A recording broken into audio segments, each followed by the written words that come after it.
Merdeka, salam sebangsa dan setanah air. Inilah kisah Leutnant Tan Tiang Po, tuan tanah partikelir di Batu Ceper Tangerang yang dermawan dan murah hati. Di tahun 1874 di Batu Ceper Tangerang terdapat tuan tanah Tionghoa yang cukup terkenal, namanya Tan Tiang Po. Tan Tiang Po memperoleh kepercayaan dari pemerintah Hindia Belanda dan ia dianugerahi gelar Lieutenant the Chinese. Tuan tanah ini berbeda dengan tuan tanah keturunan Cina lainnya yang mereka lebih banyak menekan buruh tani dengan beragam cukai dan pajak.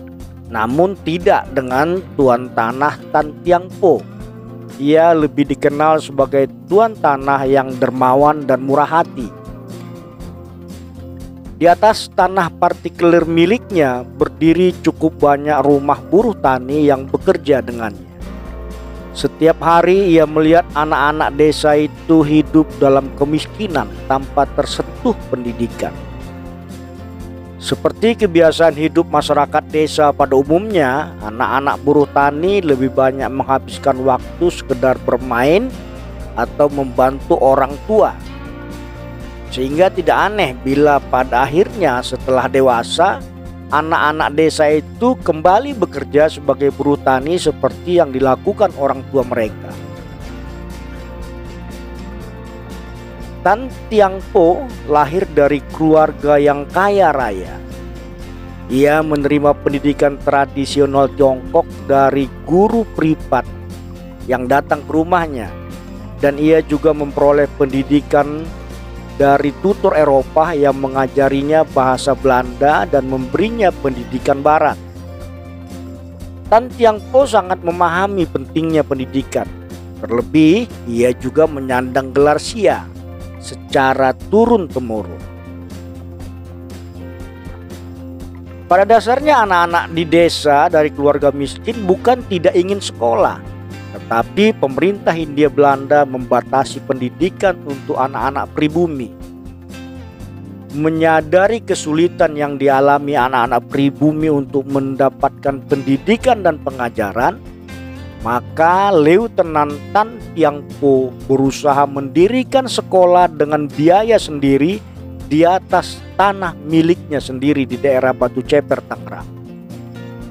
Sekolah itu khusus ia peruntukkan untuk bocah-bocah desa yang mendiami kawasan tanah partikelir miliknya di Batu Ceper. Usaha yang dirintis Tan Tiang Po terwujud. Tepat pada tanggal 1 Mei tahun 1874, sekolah milik Tan Tiang Po resmi berdiri dan menjalankan misi pendidikan untuk bocah-bocah desa di kawasan tanah partikelir miliknya yang berada di Batu Ceper Tangerang. Betapa bahagianya anak-anak desa itu mengikuti pendidikan dan pembelajaran di sekolah. Sungguh sebuah pengalaman yang belum pernah mereka impikan sebelumnya. Bagaimana mungkin anak-anak petani miskin dapat memperoleh pendidikan? Namun berkat tangan dingin dan upaya dari Lieutenant Tan Tiang Po, impian anak-anak desa itu dapat terwujud. Dalam koran Bintang Timur yang terbit pada tanggal 13 Mei 1874, digambarkan betapa bahagianya dan antusiasnya para bocah-bocah desa mengikuti pembelajaran di sekolah. Dan juga disampaikan betapa puasnya perasaan Tan Tiang Po melihat keaktifan bocah dalam belajar. Lihat bagaimana suka hati seorang tua di rumahnya, demikian tulis koran itu. Lihat dan dengar anak-anaknya masing-masing pegang buku di tangannya dan segala keceritaan ilmu di keliling dunia. Dia cari tahu dan boleh cerita kepada siapapun ilmu yang baru saja ia dapatkan. Koran Bintang Timur juga menggambarkan bahwa jarang sekali orang Cina mempunyai keinginan mulia seperti Tan Tiang Po.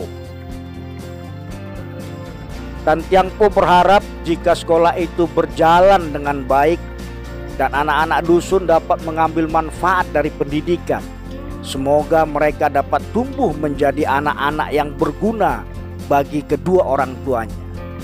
Dalam koran Bintang Timur juga dituliskan, anak negeri nanti akan puji dan bilang terima kasih pada Tan Tiang Po, serta dia punya nama nanti tinggal hidup selama-lamanya.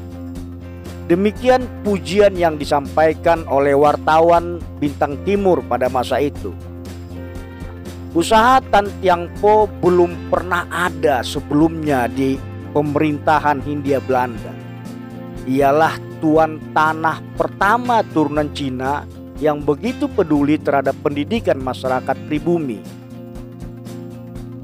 Demikianlah kisah Lieutenant Tan Tiang Po dalam berbagi dengan masyarakat miskin. Di saat orang lain tak peduli dengan penderitaan yang dialami anak-anak pribumi, ia hadir membuka jalan. Terima kasih Lieutenant Tan Tiang Po. Semoga jasa baikmu memperoleh imbalan yang setara dari Tuhan semesta alam. Terima kasih.